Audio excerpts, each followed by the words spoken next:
நடுக்காவிரி காவல் நிலையம் முன்பு விஷம் குடித்து பெண் தற்கொலை செய்து கொண்ட விவகாரத்தில் காவல் ஆய்வாளர் மீது நடவடிக்கை எடுக்கப்பட்டிருக்கிறது.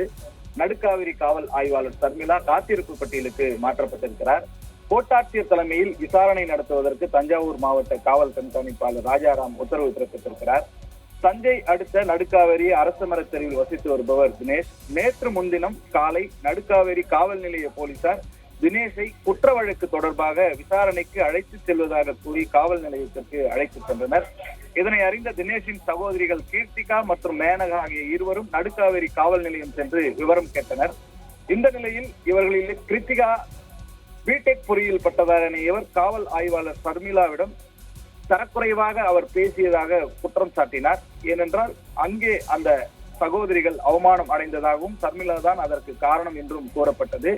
இந்த நிலையில் காவல் ஆய்வாளர் சர்மிளா அவர்களை தரக்குறைவாகவும் அவமானப்படுத்தியும் பேசியதாக கூறப்பட்ட நிலையிலே அந்த சகோதரிகள் இருவரும் காவல் நிலையம் வாயில் முன்பு விஷம் அருந்தி தற்கொலைக்கு முயன்றனர். இதனை அறிந்து அங்கு வந்த உறவினர்கள் உயிருக்கு ஆபத்தான நிலையில் இருந்த 2 சகோதரிகளையும் மீட்டு தஞ்சை மருத்துவக் கல்லூரி மருத்துவமனையில் சிகிச்சைக்காக அனுமதித்தனர். இந்த நிலையில் கீர்த்திகா சிகிச்சை பலனின்றி மருத்துவமனையில் உயிரிழந்தார். உயிருக்கு ஆபத்தான நிலையில் மேனகா தீவிர சிகிச்சை பெற்று வருகிறார். கீர்த்திகா உயிரிழந்த சம்பவம் அங்கு இருந்த உறவினர்களை பதற்றப்படுத்தியது, அதிர்ச்சிக்கு உள்ளாக்கியது. அவர்கள் தஞ்சை மருத்துவக் கல்லூரி மருத்துவமனை வந்து திரண்டனர்.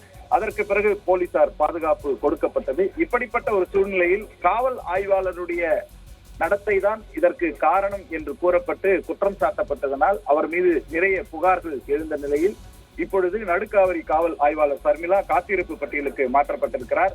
நடுக்காவிரி காவல் ஆய்வாளர் மீது நடவடிக்கை எடுக்க வேண்டும் என்று உறவினர்கள் பொதுமக்கள் கூறியதன் அடிப்படையிலேயே இந்த காத்திருப்பு பட்டியல் மாற்றம் என்று கூறப்படுகிறது.